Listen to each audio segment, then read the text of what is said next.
내 남편 목숨값 10억을 들고 야반 도주했던 20년 지기 친구. 10년 뒤 성공한 사업가가 된 제 파티장에 파출부로 나타났습니다. 도망치는 머리채를 잡고 끌어내 와인을 끼얹으며 10년 묵은 한을 토해냈습니다. 감옥에서 썩으면서 뼈저리게 후회해. 이게 내가 너에게 주는 마지막 잡이야. 하늘에 구멍이라도 뚫린 듯 장대비가 억수같이 쏟아지는 밤이었습니다. 세상을 집어삼킬 듯한 천둥 소리가 연이어 터져 나왔지만 김영애 씨의 귀에는 아무것도 들리지 않았습니다. 오직 빗물에 젖은 운동화가 아스팔트 바닥을 때리는 소리와 자신의 거친 숨소리만이 귓가에 맴돌 뿐이었죠. 영애 씨는 품속에 든 빈 가방을 생명줄처럼 끌어안고 빗속을 달렸습니다. 오늘이 바로 그날이었습니다. 20년 지기 친구이자 개주인 수정이에게 갯돈 10억 원을 받기로 약속한 날이었으니까요. 그 돈은 단순한 갯돈이 아니었습니다. 심장병으로 사경을 헤매는 남편의 이식 수술비이자 영희 씨 가족의 마지막 희망이었습니다. 수술비만 납부하면 당장 내일이라도 수술방에 들어갈 수 있다는 의사의 말을 듣고 영애 씨는 빗속을 뚫고 한달음에 수정인의 아파트까지 달려왔습니다. 숨이 턱끝까지 차올랐지만 남편을 살릴 수 있다는 생각에 다리에 힘을 주었습니다. 수정인의 아파트 현관 앞에 도착한 영애 씨는 떨리는 손으로 초인종을 눌렀습니다. 딩동, 딩동. 경쾌한 벨소리가 복도에 울려 퍼졌지만 안에서는 아무런 인기척도 느껴지지 않았습니다. 수정아. 나야 영희. 문 좀 열어봐. 영애 씨가 다급하게 문을 두드렸지만 돌아오는 것은 정막뿐이었습니다. 불길한 예감이 등줄기를 타고 서늘하게 기어올랐습니다. 분명 오늘 저녁에 집에서 보자고 철석같이 약속했는데 전화를 걸어봐도 수화기 너머에서는 연결이 되지 않는다는 기계음만 반복될 뿐이었습니다. 영애 씨는 미친 듯이 경비실로 달려가 사정했습니다. 아저씨, 제발요. 안에 무슨 일이 생긴 것 같아요. 문 좀 열어주세요. 영애 씨의 젖은 얼굴과 절박한 호소에 경비원도 마지못해 마스터키를 들고 따라 나섰습니다. 도어록이 해제되는 띠리릭 소리가 그 어느 때보다 날카롭게 심장을 찔렀습니다. 현관문이 열리고 거실 불을 켜는 순간 영희 씨는 그 자리에 얼어붙고 말았습니다. 집안은 마치 폭격을 맞은 듯 난장판이 되어 있었습니다. 고급스러운 가구들은 제자리를 잃고 널브러져 있었고 옷장 문이란 문은 모두 활짝 열려 텅 비어 있었습니다. 바닥에는 미처 챙기지 못한 옷가지들과 잡동사니들이 어지럽게 나뒹굴고 있었죠. 영애 씨는 신발을 신은 채 거실로 뛰어들었습니다. 식탁 위에는 먹다 남은 식은 밥 공기와 반찬들이 말라비틀어진 채 덩그러니 놓여 있었습니다. 급하게 짐을 싸서 도망친 야반도주의 흔적이 역력했습니다. 아니야. 아닐 거야. 수정이가 그럴 리가 없어. 영애 씨는 현실을 부정하며 부들부들 떨리는 다리로 주방으로 향했습니다. 싱크대 하부장 가장 깊숙한 곳, 수정이가 갯돈 장부와 도장을 숨겨둔다던 그곳을 미친 듯이 뒤졌습니다. 하지만 손에 잡히는 것은 먼지 쌓인 빈 통뿐이었습니다. 장부도 도장도 그리고 내 남편의 목숨값인 갯돈도 모두 사라지고 없었습니다. 그 순간 영애 씨의 다리에 힘이 풀리며 주방 바닥에 주저앉았습니다. 아! 짐승의 울부짖음 같은 비명이 터져 나왔습니다. 믿었던 친구에게, 자매보다 더 가깝다고 생각했던 친구에게 철저하게 배신당했다는 사실이 가슴을 갈기갈기 찢어놓았습니다. 그때 주머니 속에서 휴대폰이 요란하게 울렸습니다. 병원 응급실 번호였습니다. 여보세요? 김영애 보호자님 되시죠? 환자분 바이탈이 불안정합니다. 지금 당장 오셔야겠습니다. 간호사의 다급한 목소리에 영애 씨는 정신이 번쩍 들었습니다. 울고 있을 시간이 없었습니다.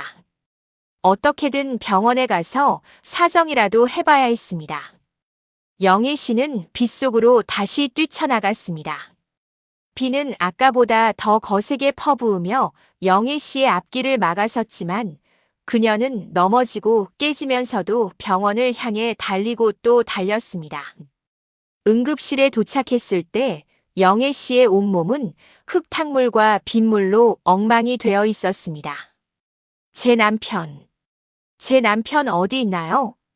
영애 씨가 헐떡이며 묻자 간호사들은 안타까운 눈빛으로 고개를 떨구었습니다. 수술실 앞이 아닌 싸늘한 영안실 복도 끝. 그곳에 흰 천을 뒤집어 쓴 남편이 누워 있었습니다. 수술비 입금이 안 돼서 수술 준비가 지체되는 바람에 의사의 말은 사형 선고나 다름없었습니다. 돈이 없어서 친구가 돈을 들고 도망가는 바람에 살릴 수 있었던 남편을 떠나보낸 것입니다. 영애 씨는 남편의 차가운 손을 부여잡고 오열했습니다. 여보, 미안해. 내가 미안해. 그 돈만 있었어도. 하지만 아무리 불러도 남편은 대답이 없었습니다. 눈도 감지 못한 채 허공을 응시하는 남편의 눈동자에는 원망이 아닌 슬픔만이 가득했습니다. 영애 씨는 남편의 눈을 감겨주며 바닥에 머리를 찍고 통곡하다가 그만 정신을 잃고 쓰러졌습니다. 깨어난 곳은 장례식장이었습니다. 하지만 그곳은 엄숙하고 슬픈 이별의 장소가 아니었습니다. 욕설과 고함이 오가는 아수라장이었습니다. 김영애 나와. 개주랑 짜고 돈 빼돌린 거 다 알아. 내 돈 내놔. 그 돈이 어떤 돈인데. 수정이 도망갔다는 소식을 듣고 달려온 다른 개원들이 영애 씨를 애워싸고 있었습니다. 그들은 상복을 입은 영애 씨의 머리채를 잡고 흔들며 빛 독촉을 해댔습니다. 영정 사진 속 남편은 그 꼴을 말없이 내려다보고 있었고 구석에는 영애 씨의 어린 딸 지은이가 공포에 질려 아빠의 영정을 끌어안고 바들바들 떨고 있었습니다. 이게 무슨 짓들이에요? 남편 잃은 사람한테. 영애 씨가 소리쳤지만 돈에 눈이 먼 사람들에게는 들리지 않았습니다. 그들은 영애 씨를 갯돈 사기의 공범으로 몰아세우며 장례식장을 난장판으로 만들었습니다. 조문객들이 낸 부조금 한마저 털어가려는 그들의 모습은 악귀와 다를 바 없었습니다. 영애 씨는 헝클어진 머리칼 사이로 핏발 선 눈을 들어 올렸습니다. 머리카락이 뜯겨나가는 고통보다 딸아이가 보는 앞에서 이런 수모를 당하는 것이 더 죽기보다 싫었습니다. 바닥에는 남편이 평소 아끼던 낡은 가죽 지갑이 떨어져 짓밟히고 있었습니다. 영애 씨는 기어서 그 지갑을 주워 품에 안았습니다. 따뜻했던 남편의 체온은 온데간데 없고 차갑게 식어버린 가죽의 감촉만이 느껴졌습니다. 그 순간 영애 씨의 가슴속 깊은 곳에서 뜨거운 불덩이가 치밀어 올랐습니다. 그것은 슬픔이 아니었습니다. 살이에 가까운 분노이자 도끼였습니다. 최수정. 내 남편 목숨값 들고 튀어서 잘 먹고 잘 살 것 같으냐? 영애 씨는 이를 악물었습니다. 입안에서 비릿한 피맛이 느껴졌습니다. 그녀는 지갑을 움켜쥐며 맹세했습니다. 이 치욕과 고통을 뼈에 새겨 언젠가 반드시 최수정을 찾아내어 똑같이 갚아주겠노라고. 지옥 끝까지 쫓아가서라도 내 남편 앞에 무릎 꿇리겠노라고. 장례식장 밖에서는 여전히 천둥 번개가 요란하게 내리치며 영애 씨의 처절한 앞날을 예고하고 있었습니다. 하지만 영애 씨의 눈빛은 그 번개보다 더 매섭게 번뜩이고 있었습니다. 남편의 장례를 치르고 난 뒤 영희 씨에게 남은 것은 빚더미와 어린 딸 지은이 뿐이었습니다. 살고 있던 전세 아파트 보증금까지 빼서 급한 불을 끄고 나니 모녀가 몸을 뉘일 곳은 산동네 단칸방밖에 없었죠. 하지만 영애 씨는 주저앉아 울고 있을 시간이 없었습니다. 새벽 4시, 남들은 아직 단잠에 빠져 있을 시각, 영애 씨는 어김없이 남대문 시장의 차가운 새벽 공기를 가르며 나타났습니다. 그녀가 끌고 가는 낡은 리어카 위에는 육수통과 국수 면발, 그리고 제기라는 무거운 희망이 실려 있었습니다. 가스버너에 불을 붙이고 육수를 끓이면 하얀 김이 피어오르며 시장통의 어둠을 밀어냈습니다. 멸치와 디포리 그리고 영희 씨만의 비법 재료를 넣고 푹 우려낸 육수 냄새가 골목을 채우기 시작하면 새벽 장사를 나온 상인들이 하나둘 모여들었습니다. 아줌마, 여기 국수 한 그릇 말아주소. 뜨끈하게. 영희 씨는 거친 손놀림으로 국수를 삶아냈습니다. 뜨거운 김에 얼굴이 발갛게 익어도 그녀는 쉴 새 없이 면을 건지고 육수를 부었습니다. 학교를 마친 딸 지은이는 교복도 갈아입지 못한 채 시장으로 달려왔습니다. 고사리 같은 손으로 설거지통에 손을 담그고 밀려드는 주문을 받아 적는 딸의 뒷모습을 볼 때마다 영희 씨의 가슴은 미어지는 듯 했습니다. 지은아, 들어가서 공부해라. 엄마 혼자 할 수 있다. 아니야, 엄마. 나도 도울게. 우리 빨리 돈 벌어서 아빠 빚 다 갚아야지. 어린 딸의 의젓한 말 한마디가 영희 씨를 다시 일으켜 세우는 힘이 되었습니다. 영희 씨는 밤낮 없이 육수 연구에 매달렸습니다. 어떻게 하면 더 깊고 진한 맛을 낼 수 있을까? 어떻게 하면 손님들의 입맛을 사로잡을 수 있을까? 그녀의 손은 끓는 물에 대고 칼에 베어 성할 날이 없었습니다. 어느 날은 뜨거운 육수통을 나르다 발등에 쏟아 화상을 입었지만 병원비 몇 푼이 아까워 찬물에 식히고 된장을 바른 채 다시 장사를 했습니다. 그 처절한 노력은 결코 배신하지 않았습니다. 시장 상인들 사이에서 김간의 칼국수 국물이 끝내준다는 소문이 돌기 시작했고 점심시간이면 리어카 앞에 긴 줄이 늘어서기 시작했습니다. 그렇게 한 푼, 두 푼 모은 돈은 헛되이 쓰이지 않았습니다. 리어카 노점은 시장 구석의 작은 가게로 다시 번듯한 간판을 단 식당으로 변모해 갔습니다. 김간의 칼국수라는 간판을 처음 달던 날 영희 씨는 간판을 어루만지며 남몰래 눈물을 훔쳤습니다. 그러던 어느 날 방송국 맛집 프로그램 PD가 찾아왔습니다. 사장님, 여기가 그 소문난 칼국수 집이라면서요? 촬영 좀 해도 될까요? 방송이 나가자 가게는 그야말로 문전성시를 이루었습니다.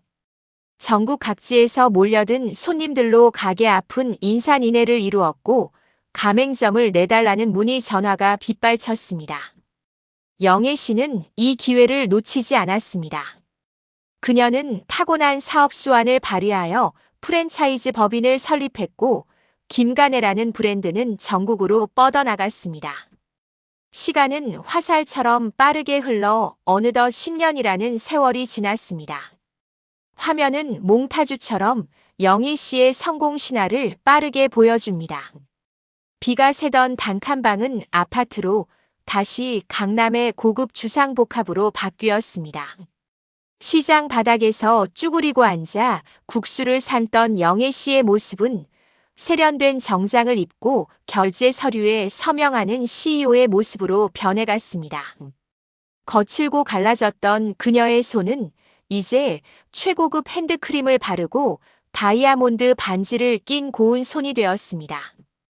강남 테헤랄로의 한복판, 높게 솟은 KG타워의 최상층 대표이사 실. 통유리창 너머로 서울 시내가 한눈에 내려다 보이는 그곳에 김영희 대표가 서 있었습니다. 그녀의 곁에는 이제 어엿한 숙녀가 된 딸 지은이 유능한 비서실장이 되어 서류를 보고하고 있었습니다. 대표님, 오늘 저녁 노블리스 클럽 파티 일정 확인해 드립니다. 드레스는 샵에서 준비되었다고 합니다. 그래, 알았다.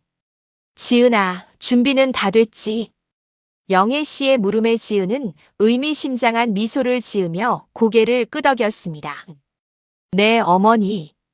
모든 정보 확인했습니다. 그 여자 지금 그 근처에 있습니다. 영애 씨는 창밖의 풍경을 응시했습니다. 화려하게 빛나는 서울의 야경, 그 찬란한 불빛들 사이 어딘가에 자신의 원수 최수정이 숨어 있을 터였습니다. 지난 10년 영애 씨가 죽을 고비를 넘기며 이 자리까지 올라올 수 있었던 원동력은 단 하나였습니다. 남편을 죽게 만든 그 여자, 내 인생을 지옥으로 밀어넣었던 그 친구를 찾아내어 똑같이 갚아주겠다는 일념. 성공은 달콤했지만 복수가 완성되지 않은 성공은 미완성이었습니다. 영애 씨의 눈빛이 차갑게 빛났습니다. 기다려라, 최수정. 내가 너를 만나러 간다. 유리창에 비친 영애 씨의 얼굴에는 더 이상 시장통 아줌마의 순박함은 남아있지 않았습니다. 먹잇감을 노리는 맹수와도 같은 서늘한 카리스마만이 감돌고 있을 뿐이었습니다. 같은 시각, 화려한 조명이 밤을 잊게 만드는 강원도 정선의 카지노장. 슬롯 머신의 요란한 전자음과 칩이 부딪히는 소리, 그리고 사람들의 환호와 탄식이 뒤섞인 그곳은 욕망이 소용돌이치는 별천지였습니다. 하지만 그 화려함의 가장자리, 어두운 구석에는 빛바랜 영광의 잔재들이 웅크리고 있었습니다. 구겨진 트레이닝복에 떡진 머리를 하고 초조하게 주위를 두리번거리는 한 노파. 10년 전 남대문 시장을 주름잡으며 사모님 소리를 듣던 개주 최수정이었습니다. 그녀의 손가락 사이에는 10억 원짜리 갯돈 대신 다 피우고 남은 꽁초 하나만이 위태롭게 들려 있었습니다. 영애 씨의 돈을 들고 야반 도주했을 때만 해도 수정은 자신이 세상의 주인공이 될 줄 알았습니다. 하지만 인과응보였을까요? 훔친 돈으로 시작한 사업은 전문 사기꾼에게 걸려들어 공중분해되었고 본전이라도 찾겠다는 생각으로 발을 들인 도박장은 그녀의 영혼까지 갉아먹었습니다. 이제 그녀에게 남은 것은 도박 중독이라는 병과 빚쟁이들을 피해 다니는 도망자의 신세뿐이었습니다. 수정은 메마른 입술을 핥으며 옆자리에 앉은 중년 남자의 눈치를 살폈습니다. 남자의 앞에는 칩이 산더미처럼 쌓여 있었죠. 저기, 사장님. 죄송한데 딱 10,000원짜리 칩 하나만 빌려주실 수 있을까요? 제가 요 앞에서 잭팟이 터질 것 같은데. 수정의 목소리는 비굴하기 짝이 없었습니다. 남자는 벌레라도 본 듯 인상을 찌푸리며 손을 휘저었습니다. 아, 재수없게 왜 이래? 저리 안 가? 하지만 수정은 물러서지 않았습니다. 자존심은 이미 바닥에 버린 지 오래였으니까요. 제가 딱 한 판만 하고 갚을게요. 2배로 갚을게요. 네, 제발요. 수정이 남자의 옷소매를 잡고 매달리자 남자는 기겁하며 그녀를 거칠게 밀쳐냈습니다. 이 할망구가 미쳤나? 어디서 앵벌이 짓이야? 수정은 힘없이 바닥으로 나뒹굴었습니다. 사람들의 시선이 쏠리고 웅성거리는 소리가 들려왔습니다. 바닥에 쓰러진 수정의 눈에 들어온 것은 화려한 카펫 무늬가 아니라 자신의 초라하고 비참한 현실이었습니다. 곧이어 건장한 보안 요원들이 달려왔습니다. 최수정 씨, 또 당신입니까? 여기서 이러시면 안 된다고 했죠. 요원들은 익숙하다는 듯 수정의 양팔을 잡고 질질 끌고 나갔습니다. 아니, 이거나. 내가 누군지 알아. 나 예전에 10억 만지던 사람이야. 이거 안 나? 수정은 허공에 대고 발길질을 하며 악을 썼지만 그녀의 외침은 카지노의 소음에 묻혀 공허하게 사라졌습니다.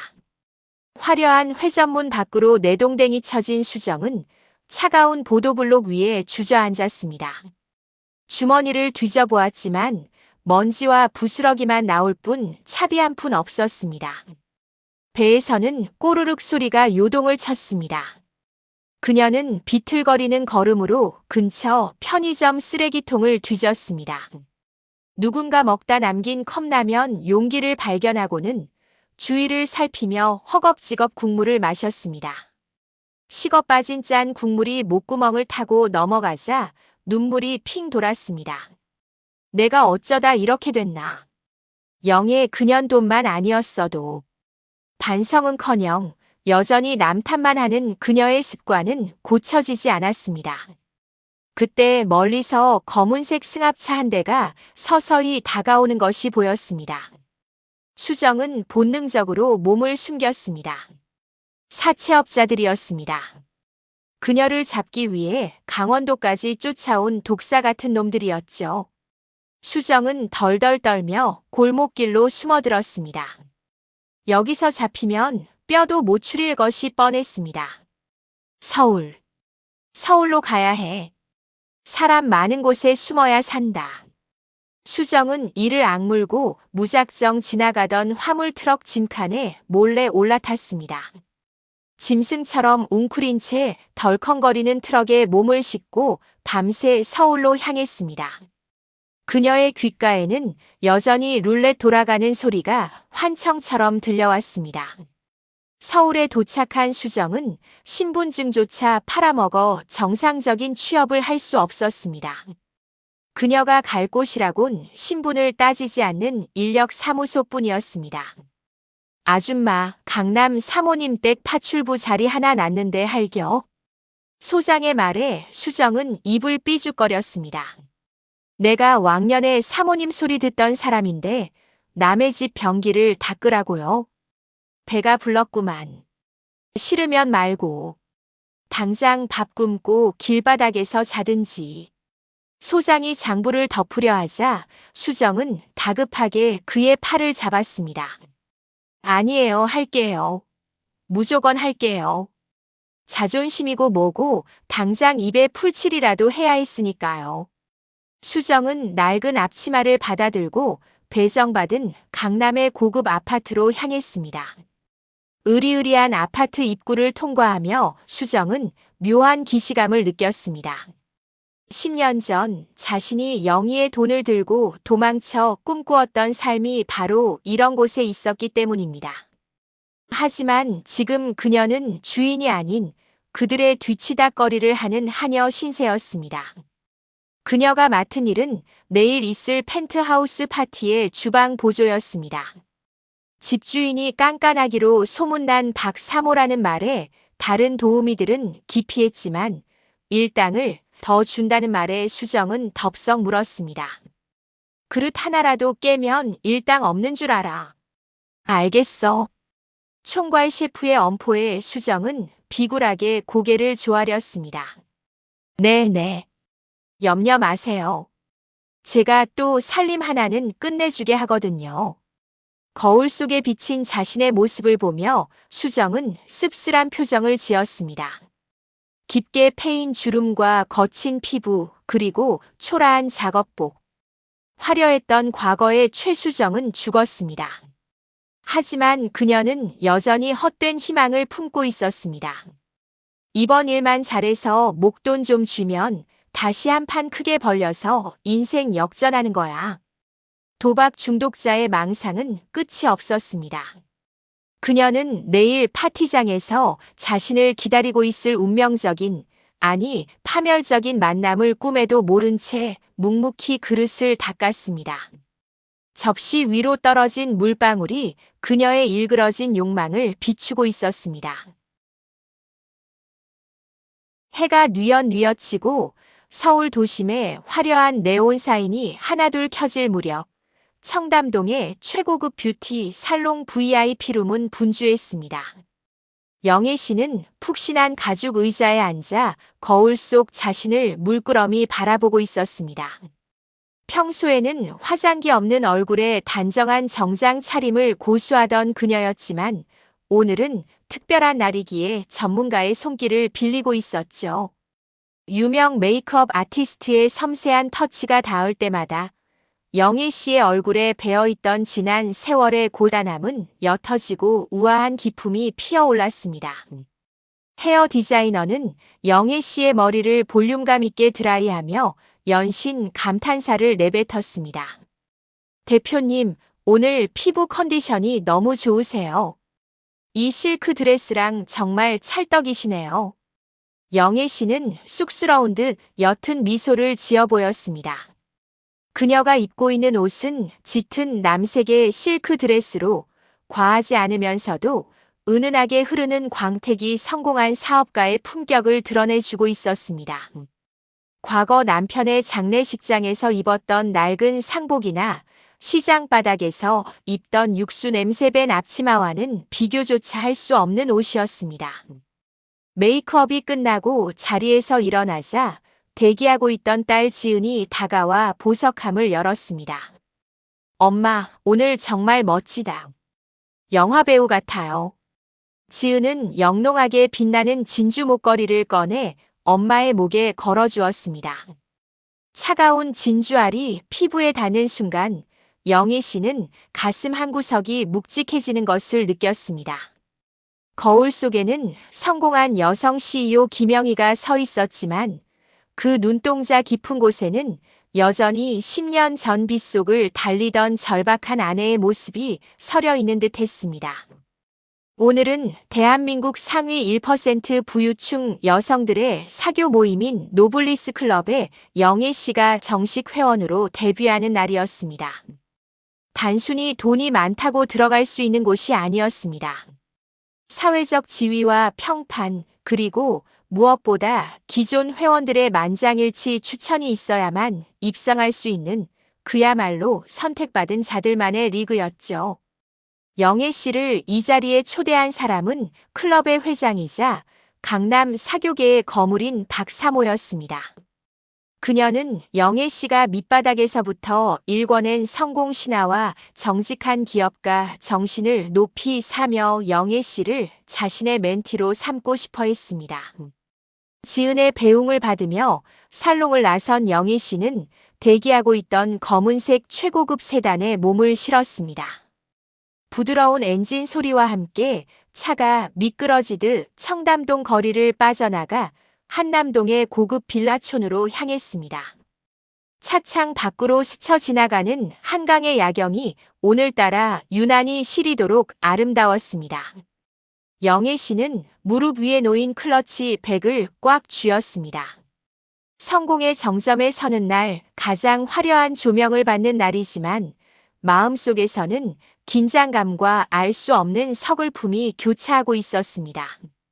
파티 장소인 박사모의 펜트하우스에 도착하자 제복을 입은 도어맨이 정중하게 차문을 열어주었습니다. 엘리베이터를 타고 최상층에 내리자 마치 딴 세상에 온 듯한 풍경이 펼쳐졌습니다. 높은 천장에 매달린 크리스털 샹들리에가 눈부신 빛을 뿜어내고 있었고 바닥에는 최고급 대리석이 깔려 있어 구두굽 소리마저 경쾌하게 울렸습니다. 은은하게 흐르는 클래식 현악 사중주 연주가 공간을 우아하게 채우고 있었고 곳곳에 놓인 생화 장식에서는 향기로운 꽃내음이 진동했습니다. 이미 도착해 있던 귀부인들은 삼삼오오 모여 샴페인 잔을 기울이며 담소를 나누고 있었습니다. 그들의 옷차림과 장신구는 하나같이 명품이었고 여유로운 표정에서는 태생부터 달랐을 것 같은 귀티가 흘렀습니다. 영애 씨가 입구에 들어서자 사람들의 시선이 일제히 그녀에게 쏠렸습니다. 박사모가 환한 미소를 지으며 다가와 영애 씨를 맞이했습니다. 어서 오세요, 김 대표님. 오늘 주인공이 드디어 오셨네요. 박사모의 안내로 영애 씨는 파티장 중앙으로 이끌려갔습니다. 여러분, 이분이 바로 제가 말씀드린 김간의 칼국수의 김영애 대표님입니다. 맨손으로 시작해 연 매출 200억 신화를 쓰신 자수성가의 아이콘이시죠. 박사모의 소개에 귀부인들은 감탄사를 연발하며 영희 씨에게 악수를 청했습니다. 어머, 방송에서 뵙던 것보다 훨씬 미인이시네요. 그 육수 비법이 정말 궁금했는데 나중에 살짝 좀 알려주세요. 쏟아지는 칭찬과 관심 속에 영희 씨는 세련된 매너로 응대했습니다. 과찬이십니다. 그저 운이 좋았을 뿐입니다. 잘 부탁드립니다.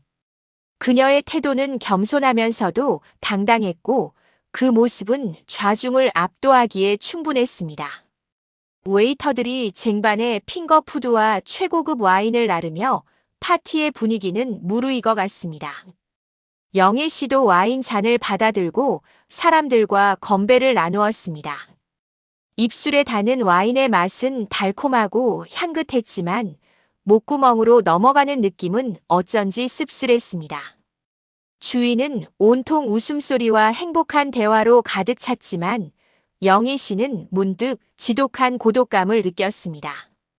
이 화려한 성공, 이 찬란한 영광을 함께 누려야 할 단 한 사람, 남편이 곁에 없었기 때문입니다. 여보, 보고 있어요? 나 이렇게 성공했어요. 당신 살리려고 그토록 발버둥 쳤는데 결국 나 혼자만 남아서 이런 호사를 누리네요. 가슴 한구석이 뻥 뚫린 듯한 허전함에 영희 씨는 잠시 자리를 피했습니다. 그녀는 사람들 틈을 빠져나와 펜트하우스의 넓은 테라스로 향했습니다. 테라스 난간에 기대서자 서울의 화려한 야경이 발 아래 파노라마처럼 펼쳐졌습니다. 수많은 불빛들이 마치 별처럼 반짝이고 있었지만 그 어떤 빛도 영희 씨의 마음속 어둠을 밝혀주지는 못했습니다.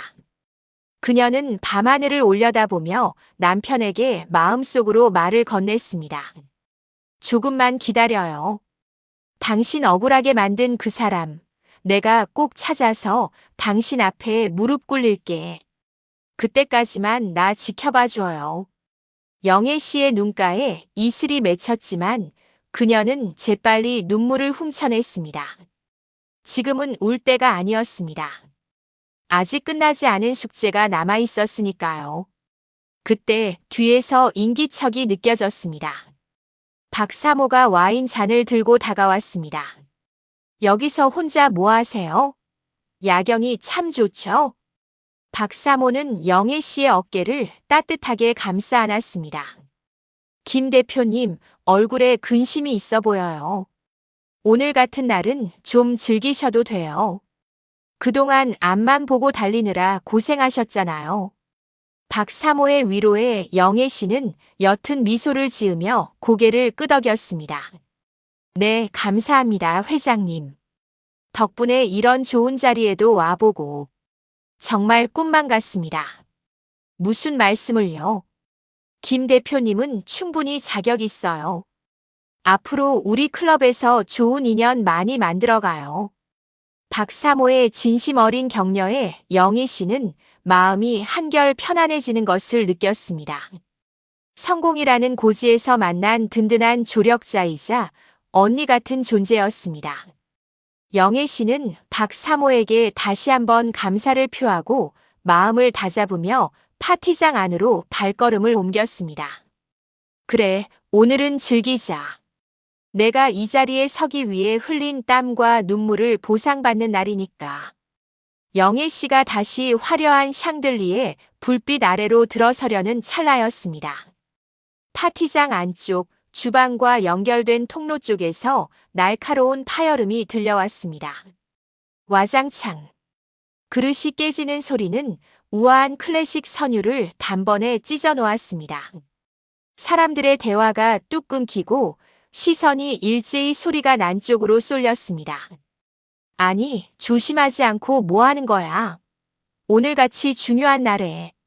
주방장의 호통 소리가 들려왔습니다. 영애 씨는 본능적으로 그곳을 바라보았습니다. 운명의 장난이었을까요? 아니면 필연적인 이끌림이었을까요? 깨진 그릇 조각을 치우기 위해 허둥지둥 바닥을 기고 있는 한 여자의 뒷모습이 영희 씨의 시야에 들어왔습니다. 초라한 유니폼을 입고 고개를 숙인 채 벌벌 떨고 있는 그 뒷모습이 왠지 모르게 난직게 느껴졌습니다. 영애 씨의 심장이 이유 없이 쿵쾅거리기 시작했습니다. 마치 10년 전 그 빗속에서 느꼈던 불길한 예감처럼 등줄기에 소름이 돋았습니다. 영애 씨는 홀린 듯 그쪽을 향해 한 걸음, 두 걸음 다가갔습니다. 그 발걸음이 향하는 곳에 그녀가 그토록 찾아 헤매던 10년 묵은 원한의 실타래가 놓여 있었습니다. 화려한 클래식 선율과 우아한 웃음소리가 가득한 파티장 홀과는 달리 굳게 닫힌 문 너머의 주방은 그야말로 전쟁터가 따로 없었습니다. 뜨거운 증기를 내뿜는 식기세척기 돌아가는 소리, 그릇 부딪히는 소리, 그리고 셰프들의 고함이 뒤섞여 정신을 쏙 빼놓고 있었죠. 그 아수라장의 가장 구석진 개수대 앞, 땀에 젖은 머리카락을 아무렇게나 질끈 동여맨 한 여자가 허리 한번 펴지 못한 채 설거지를 하고 있었습니다. 10년 전 남대문 시장을 호령하며 10억 원이 넘는 갯돈을 주무르던 큰손 최수정이었습니다. 하지만 지금 그녀의 손에 들린 것은 돈다발이 아니라 기름기 낀 접시와 거친 수세미뿐이었습니다. 고무 장갑을 낀 그녀의 손은 습진으로 퉁퉁 부어 있었고 명품 옷만 걸치던 몸에는 짬 냄새가 밴 헐렁한 유니폼이 걸쳐져 있었습니다. 아줌마, 손이 왜 이렇게 느려? 접시 안 닦고 뭐해? 총괄 셰프의 불호령이 떨어지자 수정은 화들짝 놀라며 접시를 닦았습니다. 죄송합니다. 금방 하겠습니다. 일당 받고 싶으면 똑바로 해. 오늘 오신 분들이 어떤 분들인데 그릇에 얼룩이라도 남으면 책임질 거야. 새파랗게 젊은 셰프에게 굽신거리는 자신의 처지가 서러워 수정은 울컥 눈물이 치솟았습니다. 한때는 저런 셰프들을 부려먹으며 떵떵거리고 살았는데 도박과 사기로 전 재산을 날리고 나니 남은 것은 비참한 노년의 빈곤뿐이었습니다. 수정은 흐르는 땀을 소매로 훔치며 속으로 삼켰습니다. 더러워서 못 해먹겠네. 내가 왕년에 사모님 소리 듣던 사람인데. 하지만 당장 오늘 일당을 받지 못하면 고시원 방세를 낼 수 없는 현실이 그녀의 발목을 잡았습니다. 그때 홀 매니저가 주방으로 다급하게 들어왔습니다. 셰프님, 홀 서빙 인원이 부족해요. 샴페인 돌릴 사람이 없어서 난리예요. 아, 진짜. 사람 좀 넉넉히 쓰라니까. 셰프는 짜증을 내며 주방을 둘러보다가 구석에 처박혀 있는 수정을 발견했습니다. 어이, 설거지 아줌마. 앞치마 벗고 저거 들고 나가. 셰프가 가리킨 것은 최고급 샴페인이 가득 담긴 크리스털 잔들이 놓인 쟁반이었습니다. 수정은 기겁하며 손사래를 쳤습니다. 저는 그런 거 못해요. 옷도 이렇고. 사실은 옷 때문이 아니었습니다. 혹시라도 파티장에 아는 사람이라도 있을까봐 자신의 이 초라한 꼴을 들킬까봐 두려웠기 때문입니다. 하지만 셰프의 눈초리는 매서웠습니다. 시키면 시키는 대로 해. 안 그러면 지금 당장 짐 싸서 나가. 쫓겨나면 끝장이었습니다. 수정은 어쩔 수 없이 고무 장갑을 벗고 젖은 손을 앞치마에 문질러 닦았습니다. 알겠습니다. 할게요. 그녀는 떨리는 손으로 무거운 은쟁반을 받아들었습니다. 무거운 주방 문을 밀고 파티장으로 들어서는 순간 수정은 현기증을 느꼈습니다. 눈부신 샹들리의 조명과 향긋한 꽃내음, 그리고 값비싼 향수 냄새가 한꺼번에 밀려와 그녀의 감각을 마비시키는 듯 했습니다. 그곳은 수정이 10년 전 훔친 돈으로 꿈꾸었던 바로 그 세상이었습니다. 화려한 드레스를 입고 보석을 휘감은 귀부인들이 우아하게 웃으며 대화를 나누고 있었습니다. 수정은 그들 사이에 섞이지 못하고 그림자처럼 벽을 타고 이동하며 샴페인 잔을 권했습니다. 샴페인 드시겠습니까? 기어들어가는 목소리로 묻자 귀부인들은 눈길조차 주지 않은 채 잠만 쏙 빼갔습니다. 마치 투명 인간 취급을 당하는 기분이었지만 차라리 그게 더 편했습니다. 제발 아무도 나를 알아보지 말아라. 제발 이 시간이 빨리 지나가라. 수정은 속으로 빌고 또 빌며 고개를 푹 숙인 채 걸음을 옮겼습니다. 그때였습니다. 파티장 중앙 가장 화려한 조명이 비치는 곳에서 익숙한 웃음소리가 들려왔습니다. 호호호 별 말씀을요. 너무나도 맑고 또 자신감 넘치는 그 목소리에 수정은 감전된 듯 멈칫했습니다. 설마 하는 마음에 고개를 아주 살짝 들어 소리가 난 쪽을 훔쳐보았습니다. 그리고 그녀는 자신의 눈을 의심했습니다. 군청색 실크 드레스를 입고 목에는 굵은 진주 목걸이를 건 채 우아하게 서 있는 중년의 여인. 주변 사람들의 환대를 받으며 주인공처럼 빛나고 있는 그 여자는 다름 아닌 김영이었습니다. 10년 전 빗속에서 남편을 잃고 울부짖던 그 초라한 시장통 아줌마 영희가 아니었습니다. 귀티가 흐르다 못해 넘치는 성공한 CEO의 모습으로 그곳에 서 있었습니다. 수정의 손이 덜덜 떨리기 시작했습니다. 쟁반 위에 샴페인 잔들이 서로 부딪히며 달그락거리는 소리를 냈습니다. 말도 안 돼. 영희가 어떻게 여기에? 공포와 질투 그리고 당혹감이 뒤섞여 머릿속이 하얗게 변해버렸습니다. 도망쳐야 한다는 본능이 이성을 지배했습니다. 수정은 뒷걸음질을 쳤습니다. 바로 그 순간 인기척을 느낀 영희가 고개를 돌렸습니다. 수정은 숨을 멈췄습니다.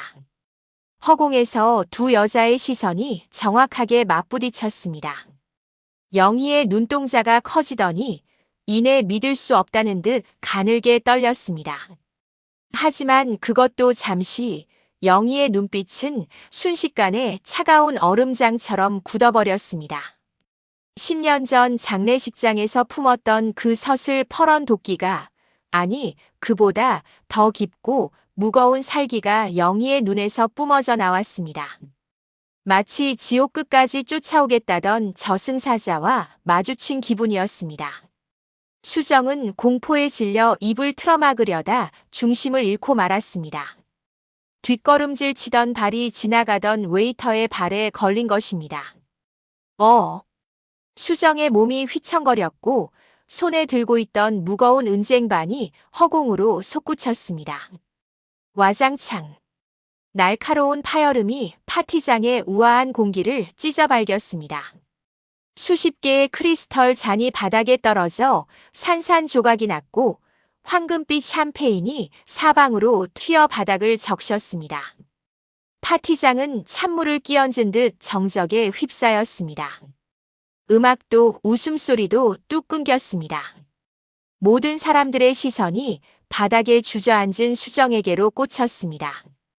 깨진 유리 조각이 손등을 긁어 피가 배어 나왔지만 수정은 아픔조차 느끼지 못했습니다. 그저 고개를 들 수 없었습니다. 자신의 비참한 몰락을 가장 보여주기 싫었던 원수에게 그것도 가장 화려한 모습의 원수에게 들켜버렸다는 수치심이 그녀를 짓눌렀습니다. 이봐요. 괜찮아요. 누군가 다가오려 했지만 수정은 고개를 가로저으며 엉금엉금 기어 뒷걸음질 쳤습니다. 그때 또각또각 구두 굽소리가 정막을 깨고 들려왔습니다. 일정한 리듬으로 천천히 하지만 확실하게 수정에게로 다가오는 발소리. 수정은 본능적으로 그 발소리의 주인이 누구인지 알 수 있었습니다. 고개를 들지 않아도 느껴지는 서늘한 기운. 영희였습니다. 사람들이 길을 터주었고 영희는 흐트러짐 없는 자세로 걸어와 수정의 앞에 멈춰 섰습니다. 깨진 유리 조각들이 반짝이는 바닥 위로 영희의 맵시 있는 구두와 수정의 낡고 더러운 운동화가 극명하게 대비되었습니다. 고개 들어. 영희의 목소리는 낮았지만 파티장 구석구석까지 들릴 만큼 명확하고 힘이 있었습니다.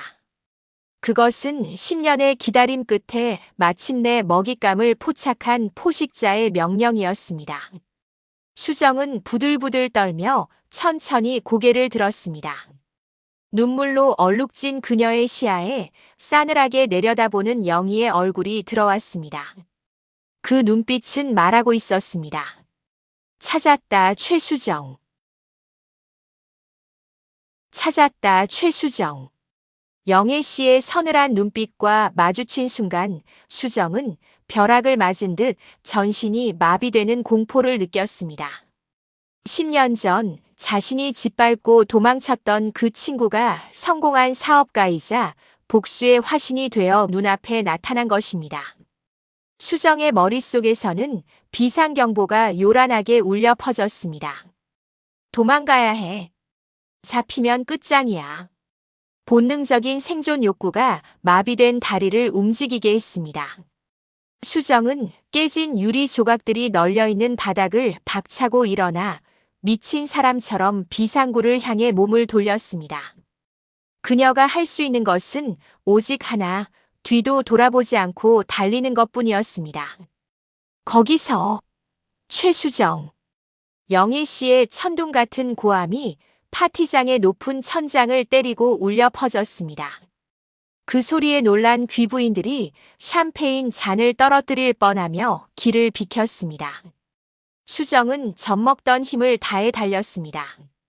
하지만 화려한 대리석 바닥은 낡은 운동화 밑창과 만나 삑삑거리는 소음을 냈고 공포에 질린 그녀의 다리는 자꾸만 꼬여 비틀거렸습니다. 영애 씨는 도망가는 수정의 뒷모습을 보며 이를 악물었습니다.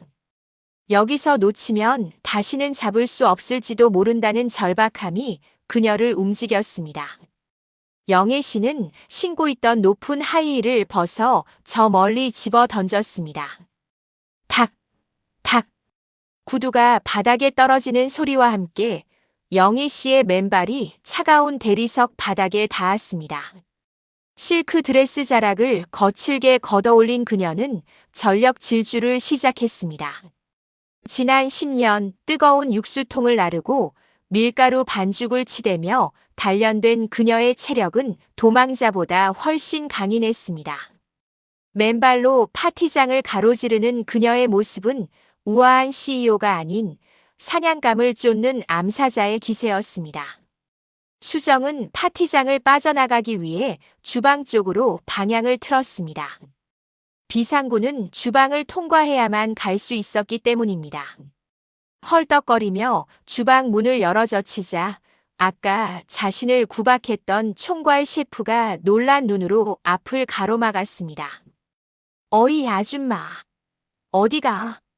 이거 안 치우고 어딜 도망가? 셰프는 수정이 일당을 떼먹고 도망가는 줄 알고 팔을 벌려 막아섰습니다. 비켜, 비키라고.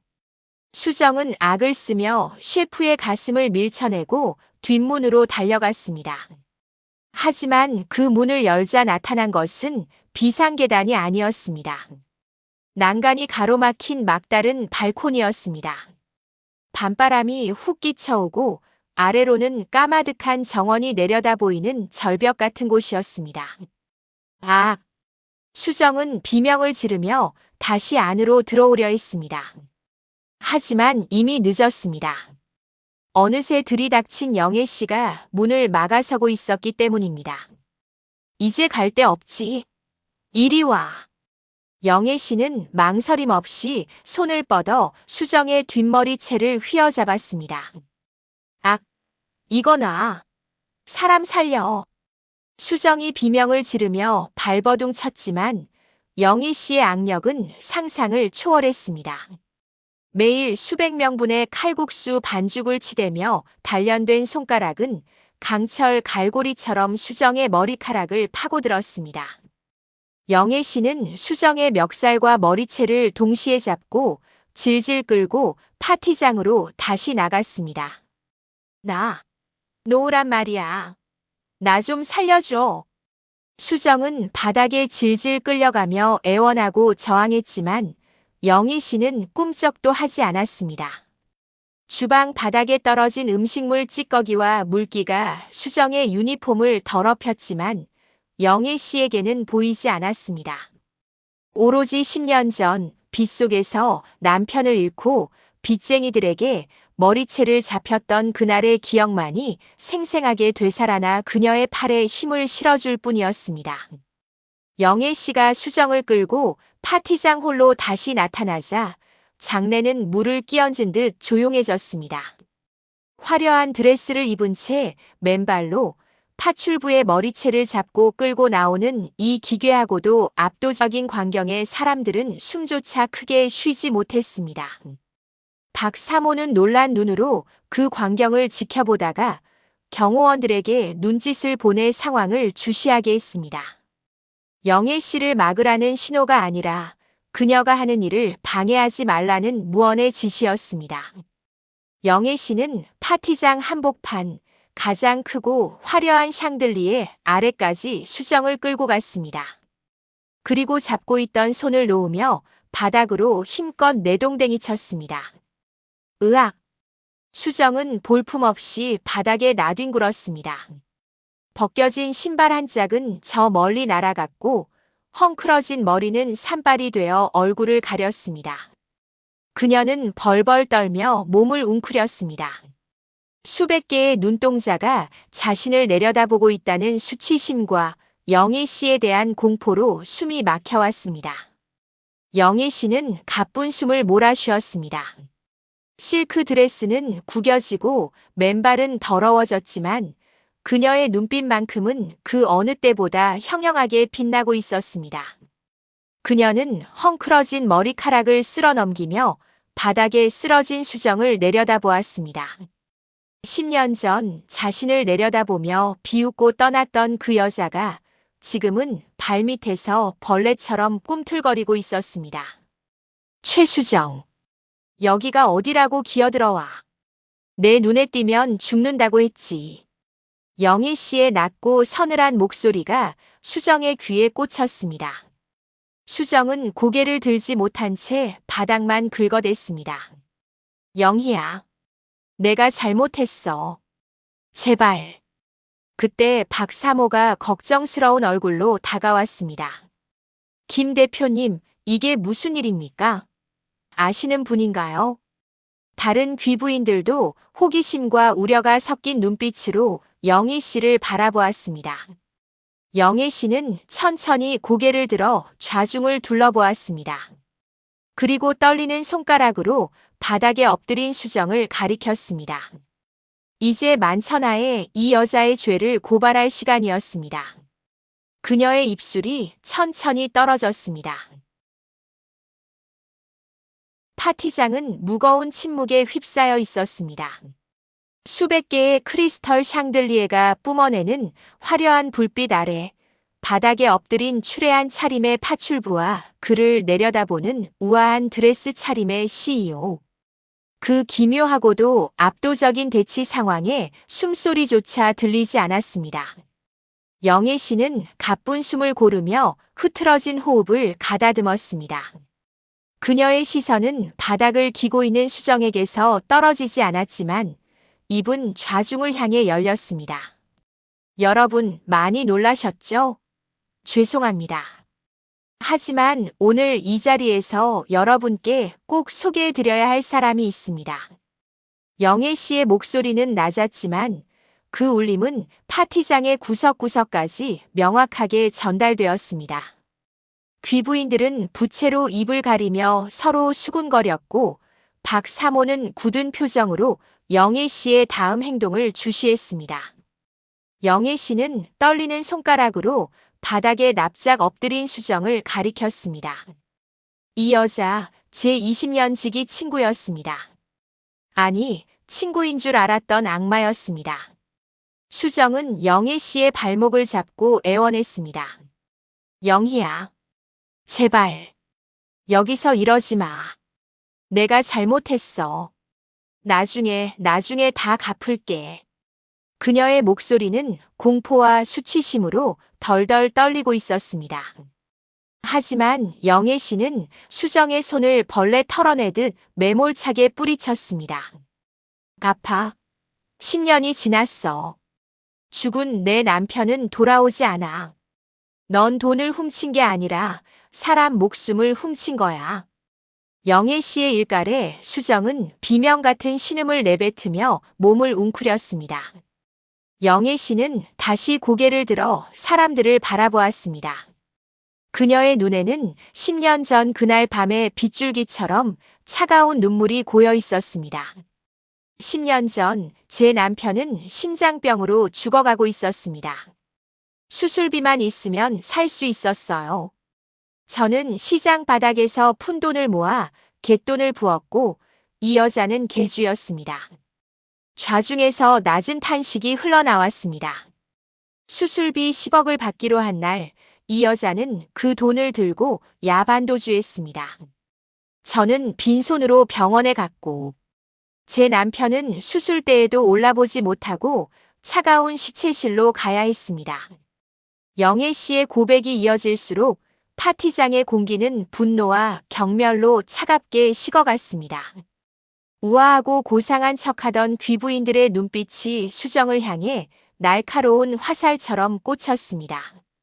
사람의 목숨값을 들고 튄 파렴치한 범죄자가 자신들의 파티장에 섞여 있었다는 사실에 대한 불쾌감과 혐오감이었습니다. 수정은 쥐구멍이라도 있으면 숨고 싶은 심정으로 바닥에 이마를 찌으며 빌었습니다. 잘못했습니다. 죽을 죄를 지었습니다. 하지만 영애 씨의 분노는 사과 몇 마디로 씻겨 내려갈 성질의 것이 아니었습니다. 그녀는 옆 테이블 위에 놓인 레드와인 잔을 집어들었습니다. 검 붉은 액체가 찰랑거리는 잔을 든 영애 씨의 손이 수정의 머리 위로 향했습니다. 이건 내 남편이 흘린 피눈물이야. 영애 씨는 망설임 없이 잔을 기울였습니다. 콸콸콸. 붉은 와인이 수정의 정수리 위로 쏟아져 내렸습니다. 하얀색 유니폼 위로 핏물 같은 와인이 뚝뚝 떨어져 얼룩을 남겼습니다. 수정은 차가운 액체가 얼굴을 타고 흐르는 것을 느끼며 비명을 질렀지만 감히 피할 생각조차 하지 못했습니다. 와인 범벅이 된 수정의 몰골은 처참하기 그지없었습니다. 화려한 파티장 한복판에서 벌어진 이 공개적인 단죄 의식에 사람들은 경악하면서도 한편으로는 묘한 카타르시스를 느끼는 듯 했습니다. 박사모가 조용히 경호원들에게 손짓했습니다. 문 잠그세요. 경찰 오기 전까지 한 발자국도 못 나갑니다. 그녀의 단호한 명령에 파티장의 모든 출입구가 봉쇄되었습니다. 퇴로가 막힌 것을 확인한 수정은 그제야 이성을 잃고 발악하기 시작했습니다. 증거 있어. 내가 훔쳐갔다는 증거 있냐고.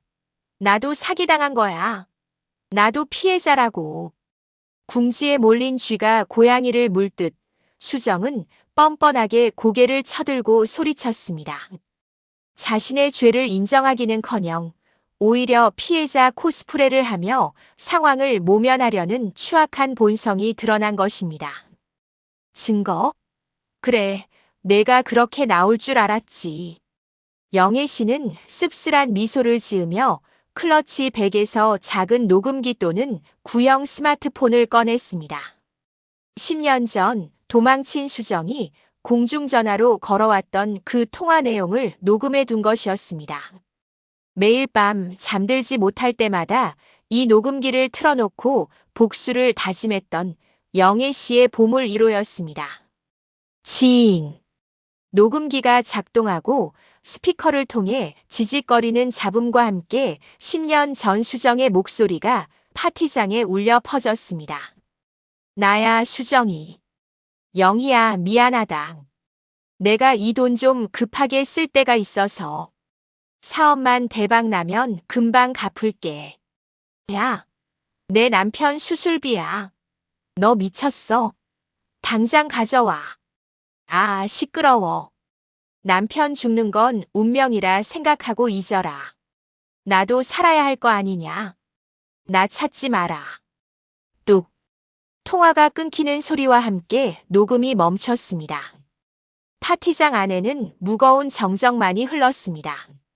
남편의 죽음을 운명이라 치부하며 자신의 안위만을 챙기던 수정의 악마 같은 육성이 만천하에 공개된 것입니다.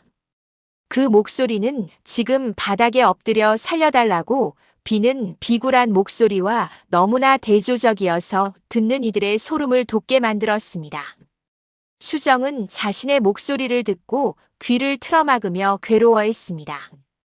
끄악, 끄라고. 그것은 부정이 아니라 자신의 추악한 과거와 마주한 공포의 비명이었습니다. 영애 씨는 녹음기를 다시 가방에 넣으며 차갑게 내려다보았습니다. 들었니? 내가 뱉은 말이야. 운명이라고 했지. 그래, 오늘 내가 여기서 나를 만난 것도 이렇게 개망신을 당하고 잡히는 것도 다 내 운명이야. 수정은 더 이상 반박할 말이 없었습니다. 모든 것이 끝났음을 직감한 그녀는 바닥에 쓰러지듯 늘어졌습니다. 그때 멀리서 경찰차 사이렌 소리가 희미하게 들려오기 시작했습니다. 점점 커지는 그 소리는 수정에게는 지옥으로 끌고 가는 장송곡처럼, 영희 씨에게는 승리를 알리는 팡파르처럼 들렸습니다. 영애 씨는 헝클어진 옷매무새를 가다듬고 떨리는 다리에 힘을 주어 꼿꼿이 섰습니다. 그녀의 등 뒤로 쏟아지는 샹들리에 불빛이 마치 후광처럼 비치고 있었습니다. 이제 진짜 심판의 시간이 다가오고 있었습니다. 녹음기에서 흘러나온 수정의 육성은 파티장 전체를 얼어붙게 만들었습니다. 남편의 죽음을 운명이라 치부하며 냉소하던 10년 전 그녀의 목소리는 지금 바닥에 엎드려 살려달라고 비는 비굴한 모습과 극명하게 대비되어 사람들의 혐오감을 더욱 부채질했습니다. 수정은 자신의 치부가 적나라하게 드러나자 공포를 넘어선 발작적인 반응을 보였습니다. 그녀는 귀를 틀어막고 바닥을 구르며 고래고래 소리를 질렀습니다. 아니야. 저거 조작이야. 요즘 세상이 어떤 세상인데 저런 가짜 녹음을 믿어. 궁지에 몰린 쥐가 고양이를 물듯 수정은 핏발 선 눈으로 영희 씨를 노려보며 억지를 부렸습니다. 김영희, 너 진짜 독하다. 10년 전 일을 어떻게 조작해서 사람을 모함해. 나도 사기당해서 전 재산 잃은 피해자라고. 끝까지 자신의 죄를 인정하지 않고 피해자 코스프레를 하는 수정의 뻔뻔함에 지켜보던 귀부인들조차 혀를 내둘렀습니다. 하지만 그 누구도 그녀의 말을 믿어주는 눈치는 아니었습니다. 이미 그녀의 눈빛은 거짓과 탐욕으로 얼룩져 있었고 영희 씨가 내뿜는 진실의 무게는 너무나도 묵직했기 때문입니다. 수정은 영희 씨에게서 승산이 없음을 깨닫자 타겟을 바꿨습니다. 그녀는 무릎으로 기어서 박사모에게 다가갔습니다. 박사모의 우아한 드레스 자락을 피 묻은 손으로 움켜쥐며 매달렸습니다. 회장님은 아시잖아요. 제가 얼마나 성실하게 일했는지. 저 여자가 지금 미쳐서 저러는 거예요. 제발 저 좀 도와주세요. 경찰 부르지 말아주세요. 네. 수정은 박사모의 구두 위에 눈물 콧물을 쏟으며 애원했습니다. 하지만 박사모의 반응은 냉담하기 그지없었습니다. 그녀는 더러운 오물이 묻은 것처럼 치맛자락을 거칠게 빼내며 한 걸음 뒤로 물러섰습니다. 이거 놓으세요. 내 집에서 이런 추잡한 꼴을 보이다니 정말 불쾌하군요. 박사모의 싸늘한 일갈에 수정은 벼락 맞은 듯 굳어버렸습니다. 성실. 남의 눈 속여가며 도둑고양이처럼 산 게 성실입니까? 사람 탈을 썼으면 최소한의 양심은 있어야지.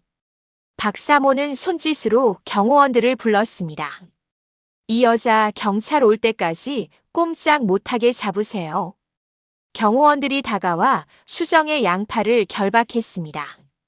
수정은 발버둥 쳤지만 건장한 사내들의 힘을 당해낼 수는 없었습니다.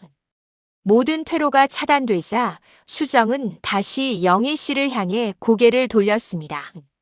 이제 그녀가 기댈 곳은 아이러니하게도 그녀가 배신했던 친구 영희 씨뿐이었습니다. 영희야, 영희야, 내가 잘못했어. 그래, 내가 죽을 죄를 졌어. 수정은 바닥에 머리를 쿵쿵 찌으며 통곡했습니다. 나 지금 꼴 좀 봐. 강원도에서 노숙하다가 여기까지 흘러들어왔어. 고시원 쪽방에서 라면 먹으면서 하루하루 버티고 있다고. 이게 벌 받은 거 아니면 뭐겠니? 그녀는 자신의 비참한 현재를 강조하며 영희 씨의 동정심을 자극하려 들었습니다. 우리 20년 지기잖아. 시장 통해서 콩 한 쪽도 나눠 먹던 사이 아니냐. 예정을 생각해서 한 번만 봐줘라. 내가 평생 파출부하면서라도 갚을게. 예정이라는 단어가 나오자 영희 씨의 눈썹이 꿈틀거렸습니다. 영희 씨는 천천히 수정에게 다가가 쭈그리고 앉아 그녀와 눈높이를 맞췄습니다. 그리고 수정의 턱을 거칠게 잡아 억지로 눈을 마주쳤습니다. 예정, 친구. 영희 씨의 입가에 비릿한 조소가 걸렸습니다. 그래, 우린 친구였지. 근데 수정아, 그거 아니?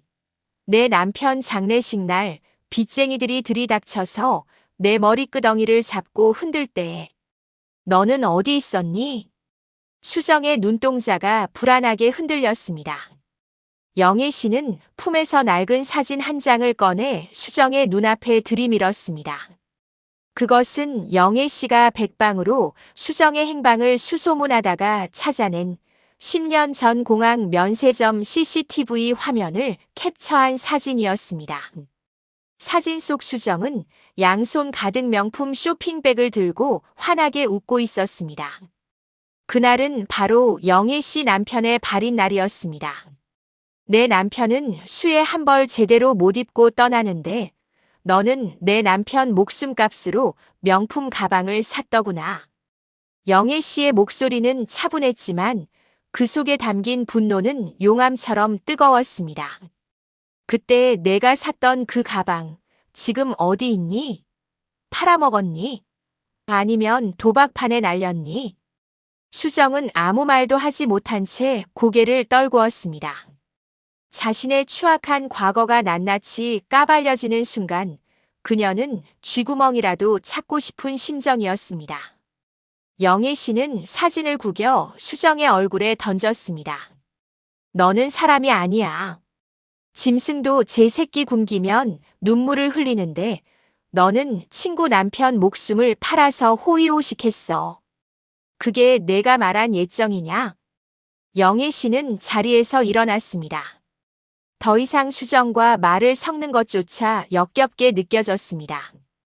용서는 신이 하는 거고 나는 너를 신에게 보내주는 배달부일 뿐이야. 근데 나는 너를 신에게 보낼 생각이 없어. 지옥으로 보낼 거야. 영희 씨의 서슬 퍼런 선언에 수정은 공포에 질려 오줌을 지릴 뻔했습니다. 감옥에서 썩으면서 뼈저리게 후회해. 내가 넣어주는 사식 꼬박꼬박 챙겨 먹으면서 벽에 똥칠할 때까지 살아서 죄갚음해. 그것은 죽음보다 더 무서운 저주였습니다. 수정은 안 돼. 감옥은 안 돼. 라고 비명을 질렀지만 이미 파티장 밖에서는 요란한 사이렌 소리가 점점 가까워지고 있었습니다. 삐뽀삐뽀 울리는 경광등 불빛이 창문을 통해 파티장 안으로 번쩍거리며 들어왔습니다.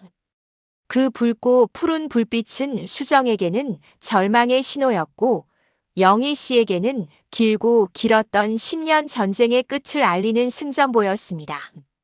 박사모가 영희 씨의 어깨에 손을 올리며 조용히 말했습니다. 경찰 도착했네요. 고생했어요, 김 대표. 영희 씨는 깊은 숨을 내쉬며 창밖을 바라보았습니다. 이제 정말 끝낼 시간이었습니다. 파티장 밖에서 들려오던 사이렌 소리가 멎자마자 펜트하우스의 육중한 현관문이 활짝 열렸습니다. 제복을 입은 경찰관들과 사복 차림의 김 형사가 굳은 표정으로 들이닥쳤습니다. 그들의 등장만으로도 파티장의 공기는 한층 더 무겁게 가라앉았습니다. 김 형사는 10년 전 갯돈 사기 사건을 담당했던 바로 그 형사였습니다. 공소시효가 얼마 남지 않은 시점에 영희 씨의 결정적인 제보를 받고 출동한 그의 눈빛에는 범인을 반드시 잡겠다는 집념이 서려 있었습니다. 그는 파티장 중앙에 서 있는 영희 씨를 발견하고 가볍게 목례를 건넸습니다. 오랜 세월 가슴속에 품어왔던 수건을 해결하러 온 해결사처럼 든든한 모습이었습니다. 영애 씨 역시 눈인사로 답하며 바닥에 주저앉아 있는 수정을 턱끝으로 가리켰습니다. 경찰을 본 수정은 사색이 되었습니다. 조금 전까지만 해도 영희 씨에게 빌고 또 빌던 비굴한 모습은 온데간데 없고 본능적인 공포에 질린 짐승처럼 몸을 떨었습니다. 아, 안 돼. 오지 마. 수정은 비명을 지르며 바닥을 기어 도망치려 했습니다. 그녀는 거실 구석에 드리워진 커다란 벨벳 커튼 뒤로 숨어들었습니다. 마치 어린아이가 숨바꼭질을 하듯 몸을 웅크리고 숨었지만 떨리는 커튼 자락은 그녀의 공포를 고스란히 드러내고 있었습니다. 경찰관 2명이 성큼성큼 다가가 커튼을 젖혔습니다. 나오세요. 순순히 따르십시오. 경찰관들이 수정의 양팔을 잡고 거칠게 끌어냈습니다. 와인 범벅이 된 유니폼을 입고 산발이 된 머리로 끌려 나오는 수정의 꼴은 처참하기 그지없었습니다. 그녀는 바닥에 발을 질질 끌며 저항했지만 법의 심판을 피할 길은 없었습니다. 김 형사가 수정의 앞으로 다가와 품에서 은색 수갑을 꺼냈습니다. 조명빛을 받아 번뜩이는 수갑을 보자 수정은 경기를 일으키듯 몸부림쳤습니다. 이거 놔. 내가 뭘 잘못했다고 그래. 나 아니야. 사람 잘못 봤어. 끝까지 현실을 부정하며 발악하는 수정의 목소리는 파티장의 높은 천장을 울리며 메아리쳤습니다. 김 형사는 차분하고 단호한 목소리로 죄명을 읊었습니다. 최수정 씨, 당신을 특정 경제범죄 가중처벌 등에 관한 법률 위반 및 사기 혐의로 체포합니다. 그는 수정의 손목을 낚아채 수갑을 채웠습니다. 철컥. 차가운 금소금이 파티장의 정적을 깨고 울려 퍼졌습니다. 그 소리는 수정에게는 인생의 종말을 알리는 소리였고 영희 씨에게는 10년 묵은 체증이 내려가는 해방의 소리였습니다. 당신은 변호사를 선임할 수 있고 불리한 진술을 거부할 권리가 있으며 미란다 원칙이 고지되는 동안에도 수정은 억울하다며 고래고래 소리를 질렀습니다. 증거 있어. 증거 대라고. 저 여자가 미쳐서 날 모함하는 거라고. 김 형사는 품에서 영애 씨가 건네준 녹음기와 복사해둔 옛 장부 사본을 꺼내 들어 보였습니다. 증거요. 여기 차고 넘칩니다. 당신 목소리, 당신 필적, 그리고 피해자들의 진술까지. 법정에서 판사님한테 가서 따지시죠. 빼도 박도 못할 증거들 앞에 수정은 할 말을 잃었습니다. 그녀의 눈동자가 갈 곳을 잃고 흔들렸습니다. 더 이상 빠져나갈 구멍이 없다는 것을 깨달은 수정의 얼굴에 절망이 짙게 드리워졌습니다. 경찰관들에 의해 질질 끌려나가면서 수정은 마지막 발악으로 영희 씨를 향해 고개를 돌렸습니다. 그녀의 눈빛에는 도끼가 가득 차 있었습니다. 김영희, 너 인연. 너라고 무사할 것 같아.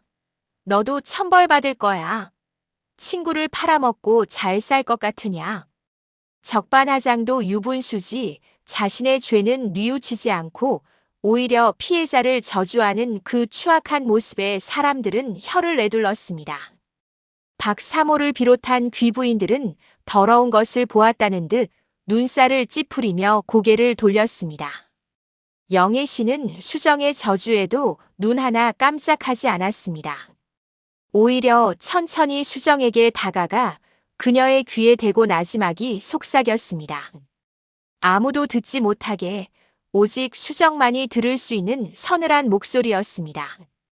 천벌, 이미 10년 전에 받았어. 내가 갯돈 들고 튄 그날 내 세상은 이미 지옥이었으니까. 영애 씨의 목소리에는 서리빨 같은 한기가 서려 있었습니다. 감옥에서 썩으면서 뼈저리게 후회해. 죽고 싶어도 죽지 마. 내가 넣어주는 사식 꼬박꼬박 챙겨 먹으면서 벽에 똥칠할 때까지 살아서 죄갚음해. 그게 내가 너에게 주는 마지막 잡이야. 그것은 단순한 경고가 아니었습니다. 죽음보다 더 고통스러운 삶을 살라는 뼛속까지 사무치는 저주였습니다. 수정은 영애 씨의 말에 등골이 오싹해짐을 느꼈습니다. 공포에 질린 수정은 입을 딱 벌린 채 아무 말도 하지 못하고 덜덜 떨며 경찰관들에게 끌려나갔습니다. 엘리베이터 문이 닫히고 수정의 모습이 사라질 때까지 영희 씨는 그곳을 응시하며 움직이지 않았습니다. 수정이 사라지자 파티장에는 묘한 안도감이 감돌았습니다. 사람들은 박수를 치지는 않았지만 정의가 실현되는 과정을 목격한 것에 대해 무언의 동의를 표하는 듯 했습니다. 박사모는 직원들을 불러 바닥에 흩어진 깨진 유리 조각과 와인 자국을 치우게 했습니다. 직원들이 분주하게 움직이며 흔적을 지우는 동안 영희 씨는 멍하니 텅 빈 바닥을 바라보았습니다. 조금 전까지만 해도 수정이 엎드려 빌던 그 자리. 이제는 아무것도 남지 않은 그 차가운 대리석 바닥을 보며 영애 씨는 비로소 긴장이 풀리는 것을 느꼈습니다. 다리에 힘이 풀려 휘청거리자 박사모가 다가와 부축해 주었습니다. 김 대표님 괜찮으세요? 정말 큰일 하셨어요. 영애 씨는 박사모의 손을 잡고 깊은 한숨을 내쉬었습니다. 그 한숨 속에는 10년 동안 가슴을 짓눌러왔던 묵은 체증과 허망하게 떠난 남편에 대한 그리움, 그리고 복수를 끝낸 자의 허탈감이 뒤섞여 있었습니다. 네, 괜찮습니다. 이제야 정말 끝난 것 같네요. 영애 씨의 눈가에 맺힌 눈물이 샹들리에 불빛을 받아 보석처럼 반짝였습니다. 그녀는 눈물을 닦지 않고 그대로 흘려보냈습니다. 이 눈물은 슬픔이 아니라 새로운 시작을 위한 정화수였으니까요. 수정을 태운 경찰차가 요란한 경광등을 번쩍이며 펜트하우스 주차장을 빠져나갔습니다. 멀어지는 사이렌 소리는 마치 영희 씨의 지난 10년을 괴롭혔던 악몽이 물러가는 소리처럼 들렸습니다. 파티장은 폭풍우가 휩쓸고 지나간 뒤의 바다처럼 고요해졌습니다. 흥분과 충격으로 술렁이던 사람들도 하나둘 안정을 되찾고 웨이터들은 바닥에 흩어진 파편과 핏빛 와인 자국을 말끔히 치워냈습니다. 언제 그런 난리법석이 있었냐는 듯 파티장은 다시 우아한 클래식 선율과 은은한 조명으로 채워졌습니다. 하지만 영애 씨의 마음속에는 아직 가라앉지 못한 파도가 일렁이고 있었습니다. 그녀는 사람들 틈을 조용히 빠져나와 펜트하우스의 넓은 테라스로 발걸음을 옮겼습니다. 밤 공기는 차가웠지만 뜨겁게 달아올랐던 영애 씨의 얼굴을 식혀주기에는 더할 나위 없이 상쾌했습니다.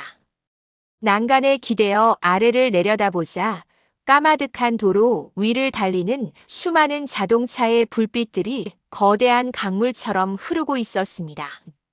그 붉은 미등의 행렬 속에 수정을 태운 경찰차도 섞여 어디론가 사라지고 있겠지요. 영애 씨는 핸드백에서 스마트폰을 꺼냈습니다. 단축번호 1번, 우리 딸을 꾹 눌렀습니다. 신호음이 한번 울리기도 전에 지은이 전화를 받았습니다. 마치 엄마의 전화를 기다리고 있었다는 듯 수화기 너머로 딸의 숨죽인 호흡 소리가 들려왔습니다. 엄마? 지은의 떨리는 목소리에 영애 씨는 참았던 눈시울이 붉어지는 것을 느꼈습니다. 지은아, 끝났다. 영애 씨의 목소리는 담담했지만 그 속에 담긴 무게감은 천근만근이었습니다. 엄마가 해냈다. 그 여자 경찰차 타고 잡혀갔어. 이제 아빠 볼 면목이 생겼다. 수화기 너머에서 딸의 흐느끼는 소리가 들려왔습니다. 10년 전 장례식장 구석에 쭈그리고 앉아 아빠의 영정 사진을 끌어안고 공포에 떨던 어린 지은이 교복을 입은 채 육수통을 나르고 엄마의 거친 손에 밴드를 붙여주며 함께 울었던 그 세월들이 주마등처럼 스쳐 지나갔습니다. 고생했다, 우리 딸. 엄마 믿고 따라와줘서 고마워. 이제 우리 정말 행복하게 살자. 엄마도 너무 고생했어. 사랑해, 엄마. 딸과의 통화를 마치고 전화기를 내리는 영희 씨의 뺨 위로 뜨거운 눈물 한 방울이 흘러내렸습니다. 그것은 슬픔의 눈물이 아닌 기나긴 터널을 빠져나온 자만이 흘릴 수 있는 안도와 치유의 눈물이었습니다. 영희 씨는 밤하늘을 올려다보았습니다. 서울의 밤하늘은 도시의 불빛에 가려 별이 잘 보이지 않았지만 영희 씨의 눈에는 그 어떤 별보다 밝게 빛나는 하나의 별이 보이는 듯 했습니다. 그녀는 가슴에 손을 얹고 나지막이 속삭였습니다. 여보, 보고 있지? 당신 억울해서 눈도 못 감고 갔는데 내가 약속 지켰어. 그 여자 당신 앞에 무릎 꿇리지는 못해도 법 앞에 무릎 꿇렸어. 차가운 바람이 영애 씨의 머리카락을 부드럽게 스치고 지나갔습니다. 마치 남편의 투박한 손길이 어깨를 토닥여주는 것만 같았습니다. 이제 당신 목까지 내가 씩씩하게 살게. 지은이 시집도 잘 보내고 나도 못다한 공부도 하고 여행도 다니면서 그렇게 멋지게 살다가 당신 만나러 갈게. 그때 나 잘했다고 칭찬해줘. 영애 씨의 입가에 비로소 편안한 미소가 번졌습니다. 가슴 한구석을 짓누르던 거대한 바위가 사라지고 그 자리에 따뜻한 바람이 채워지는 기분이었습니다. 그때 테라스 문이 열리는 소리가 들렸습니다. 박사모가 손에 와인 잔 2개를 들고 다가왔습니다. 그녀의 뒤로는 파티장의 따뜻한 불빛이 후광처럼 비치고 있었습니다. 여기서 뭐 하세요, 김 대표님? 바람이 찬데. 박사모는 영희 씨에게 새 와인 잔을 건네주며 옆에 섰습니다. 감사합니다, 회장님. 그냥 바람 좀 쐬고 있었습니다. 박사모는 영희 씨의 얼굴을 찬찬히 들여다보았습니다. 조금 전에 서슬 퍼런 도끼는 사라지고 평온하고 맑은 눈빛만이 남아 있었습니다. 오늘 정말 대단하셨어요. 제가 김 대표님을 멘티로 삼고 싶어 했던 이유가 바로 그 강인함 때문이었는데 오늘 다시 한번 확인했네요. 박사모의 칭찬에 영애 씨는 쑥스러운 듯 고개를 저었습니다. 부끄러운 꼴을 보여드렸습니다. 제 개인적인 원한 때문에 회장님의 귀한 파티를 망친 건 아닌지. 망치다니요. 오히려 우리 클럽의 격을 높여주셨죠. 정의가 살아있다는 걸 보여주셨잖아요. 저 도둑고양이 같은 여자가 우리 모임을 더럽히고 있었다고 생각하면 끔찍해요. 박사모는 몸서리를 치며 웃었습니다. 그녀의 호탕한 웃음에 영희 씨도 따라 미소를 지었습니다. 성공한 사업가로서의 동질감, 그리고 인생의 선배로서 보내는 따뜻한 지지가 영희 씨의 마음을 훈훈하게 데워주었습니다. 박사모는 난간에 기대어 서울의 야경을 가리켰습니다. 김 대표님, 저 아래 세상 좀 보세요. 아등바등 살아가는 사람들이 참 많죠. 네. 저도 불과 얼마 전까지는 저 아래 보이지도 않는 곳에서 치열하게 살았습니다.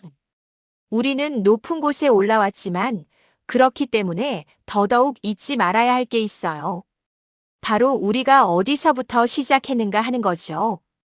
김 대표님은 그 초심을 잃지 않을 뿐이라 믿어요. 박사모의 말은 뼈가 있었습니다. 성공에 취해 과거를 잊거나 오만해지지 말라는 진정한 노블리스 오블리주에 대한 조언이었습니다. 영희 씨는 고개를 끄덕였습니다. 수정처럼 남의 돈을 탐하다가 파멸하는 길이 아니라 정직하게 땀 흘려번 돈으로 세상을 이롭게 하는 길. 그것이 영희 씨가 가야 할 길이자 남편에게 부끄럽지 않은 삶이라는 것을 다시금 마음에 새겼습니다. 박사모가 잔을 들어 올렸습니다.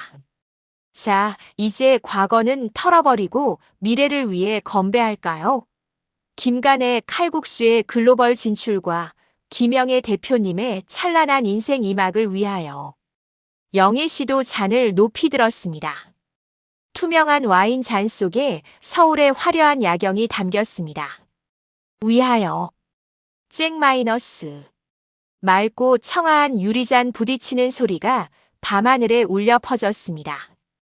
영희 씨는 와인을 한 모금 머금었습니다. 달콤하고 쌉싸름한 맛이 혀끝을 감돌았습니다. 그것은 고통 뒤에 찾아온 성공의 맛이자 복수를 끝낸 자만이 누릴 수 있는 해방의 맛이었습니다.